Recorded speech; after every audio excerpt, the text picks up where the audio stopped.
حضرت مالک بن دینار رحمۃ اللہ کے حالات اور گن۔ آپ اور حسن بصری سمکالین ہیں۔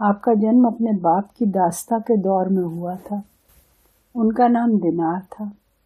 پرتیکش میں آپ غلام زادے ہیں، لیکن باطنی روپ سے آدھیاتمک لابھوں اور برکتوں کا سروت ہے، اور کرامت اور تپ کی درشٹی سے آپ کا درجہ بڑا اونچا ہے۔ ایک بار آپ کسی کشتی میں سفر کر رہے تھے اور مجدار میں پہنچ کر جب ملاح نے کرایہ مانگا تو فرمایا کہ میرے پاس دینے کو کچھ نہیں ہے۔ یہ سن کر اس نے گالیاں دیتے ہوئے کہا اور آپ کو اتنا مارا کہ آپ بے ہوش ہو گئے۔ جب ہوش آئے تو ملاح نے دوبارہ مانگتے ہوئے کہا کہ یدی تم نے کرایہ نہیں دیا تو دریا میں پھینک دوں گا۔ اسی سمے اچانک کچھ مچھلیاں منہ میں ایک دینار دبائے ہوئے پانی کے اوپر کشتی کے پاس آئیں، اور آپ نے ایک مچھلی کے منہ سے دینار لے کر کرایہ دے دیا۔ ملا یہ دیکھ کر قدموں میں گر پڑا آپ نے، اور آپ کشتی میں سے دریا پر اتر گئے اور پانی میں چلتے ہوئے نظروں سے اوجھل ہو گئے۔ اسی کارن شبد دینار آپ کے نام کا حصہ بن گیا۔ آپ بڑے سندر اور آکرشک اور مالدار تھے۔ حضرت معاویہ رضی اللہ کے بنوائی ہوئی مسجد میں اعتکاف کیا کرتے تھے۔ ایک بار یہ وچار آیا کہ کوئی ایسی بات بن جائے کہ مجھے اس مسجد کا پربندھک بنا دیا جائے۔ اتو آپ نے اعتکاف پر اعتکاف کیے اور اتنی ادھکتا سے نمازیں پڑھی کہ ہر ویکتی آپ کو ہر سمے نماز میں ویست دیکھتا، لیکن کسی نے بھی آپ کو دھیان نہیں دیا۔ پھر ایک سال کے بعد جب آپ مسجد سے نکلے تو ایک غیبی آواز آئی کہ اے مالک، تجھے اب توبہ کر لینی چاہیے۔ اتھا آپ کو ایک سال تک اپنی سوارتھی عبادت پر بڑا دکھ ہوا اور آپ لجت ہوئے۔ آپ نے دل کو دکھاوے سے پاک کر کے نیک نیتی کے ساتھ ایک رات عبادت کی تو صبح کے سمے دیکھا کہ مسجد کے دروازے پہ ایک بھیڑ جمع ہے جو آپس میں کہہ رہے کہ مسجد کا پربندھک ٹھیک نہیں ہے، اتھا اسی ویکتی کو اس کا پربندھک بنا دیا جائے اور ساری دیکھ بھال کا کام اسی کو سونپ دیا جائے۔ اس کے بعد عام سہمتی سے سب لوگوں کی بھیڑ آپ کے پاس پہنچی، اور جب آپ نماز پڑھ چکے تو انہوں نے کہا کہ ہم سب نے طے کیا ہے کہ آپ کو مسجد کا کام سونپ دیں۔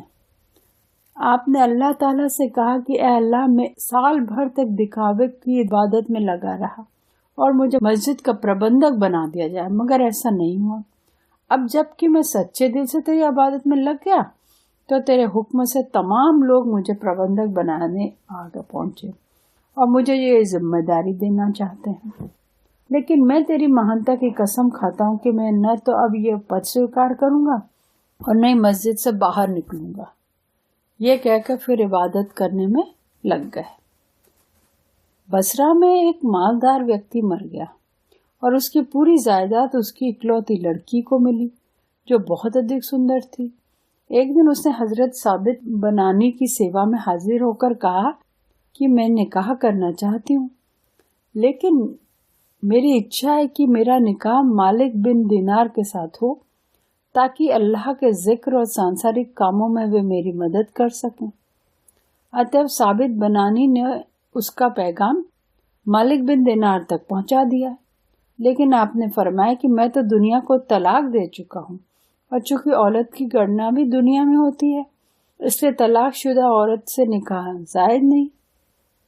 ایک بار آپ کسی پیڑ کے چھایا میں آرام کر رہے تھے کہ آنکھوں دیکھے گواہوں نے کہا کہ ایک سانپ نرگس کی شاخ سے آپ کو پنکھا جل رہا تھا۔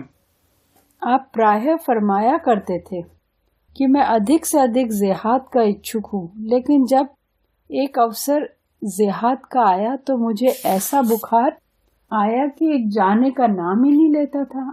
اتو اس دکھ اور غم میں یہ کہتا ہوا سو گیا کہ یدی اللہ کے نکٹ میرا کوئی درجہ ہوتا تو اس سمے بخار کبھی نہ آتا۔ پھر سپنے میں دیکھا ایک غیبی آواز میں کوئی کہہ رہا ہے کہ اے مالک، یدی آج تو جہاد میں چلا جاتا تو قیدی بنا لیا جاتا اور کافر